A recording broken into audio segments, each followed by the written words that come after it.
तो धन की दो ही गति हैं, या तो दे जाओ या फिर छोड़ जाओ।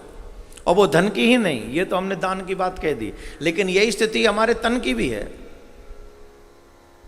या तो इस तन से धर्म की सेवा करो, या फिर छोड़ना तो पड़ेगा ही। ये तन भी तो छोड़ना ही है, नहीं छोड़ना।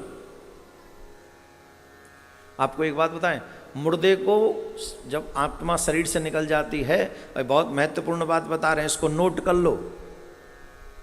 मुर्दे को कभी भी अकेला नहीं छोड़ा जाता।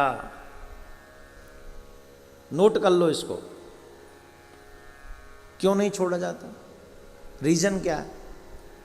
जब कोई भी आत्मा इस शरीर को छोड़कर जाती है तो मुर्दे को एक क्षण के लिए भी कभी अकेला नहीं छोड़ा जाता, अपितु उसके आसपास कुछ न कुछ लोग रहते ही रहते हैं।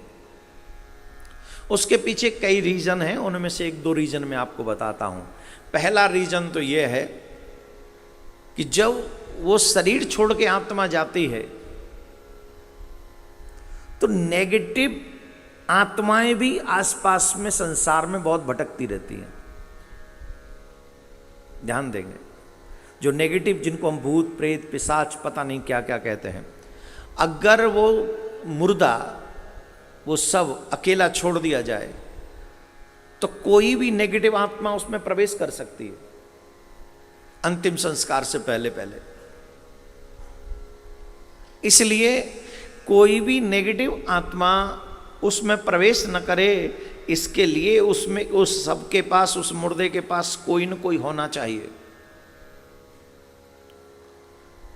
दूसरा रीजन ये भी है कि उस मुर्दे के, उस मतलब जो मरा हुआ शरीर है, उसमें से स्मेल आने लग जाती है, इसीलिए कहते। और हाँ, एक और बात जो बहुत लोग गलती कर बैठते हैं, रात्रि में कभी भी अंतिम संस्कार नहीं करना चाहिए।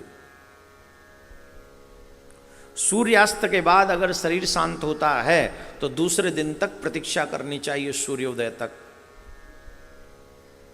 और सूर्य उस उदय होने पर ही उस व्यक्ति का, उस सब का अंतिम संस्कार करना। ये छोटी छोटी चीजें मैं इसलिए बताता हूं जिससे हमारे हर एक सनातनी को ये बातें पता हो।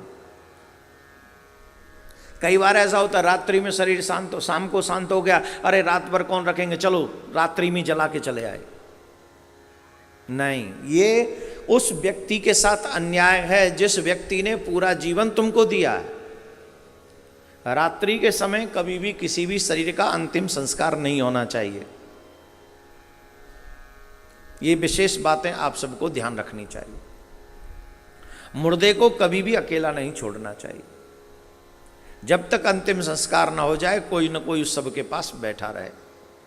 दूसरा, मुर्दा कितना शुभ होता है, अगर कोई व्यक्ति किसी कार्य के लिए जा रहा हो और सामने से सब यात्रा आ जाए, किसी का सब जा रहा हो और तुम किसी शुभ कार्य के लिए जा रहे हो, तो कई लोग तो डर जाते हो, माय गॉड अब क्या होगा, मुर्दा आ गया सामने से। ऐसा नहीं, किसी भी शुभ कार्य के लिए अगर आप जा रहे हो और सामने से मुर्दा आ गया तो डेफिनेट ये समझ लेना कि तुम उस कार्य में सफल हो गए। कई लोग मानते नहीं है, पर मैं जीता जागता उदाहरण हूं। मेरी जिंदगी की सच्ची घटना है। जिस दिन मैं पहली बार श्रीमद् भागवत कथा करने जा रहा था वृंदावन से, विद्यापीठ चौराया, जानते हैं आप, सब जानते होंगे। तो मैं वहां खड़े होकर बस का इंतजार कर रहा था, दिल्ली जाने वाली बस का। तो मुझे दिल्ली जाना था, बस की प्रतीक्षा कर रहा था। तो उसी समय एक महानुभाव, उनको भी मैं जानता ही था, जिनका सब मेरे सामने से निकला। जीवन की पहली कथा करने जा रहा था और मेरे आगे से वो सब यात्रा निकली। सुना था बुजुर्गों के मुख से, तो मन में ये विश्वास हुआ कि निश्चित जिस कार्य के लिए तुम जा रहे हो, ये मार्ग तुम्हारे जीवन के लिए श्रेष्ठतम मार्ग साबित होगा। उस दिन निकल गए, प्रणाम किया सब यात्रा को, कथा करके आए। वो पहली कथा थी और आज तक कथा चल रही।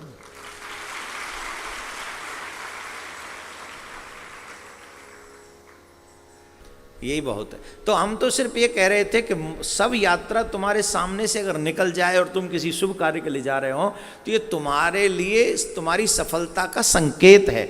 लेकिन उस समय आपको 3 बार कम से कम शिव शिव शिव कहना चाहिए। राम राम राम 3 बार कहना चाहिए, शिव शिव शिव 3 बार कहना चाहिए। तो आपका कार्य निश्चित तौर पर सिद्ध होगा। राधे राधे बोलना पड़ेगा।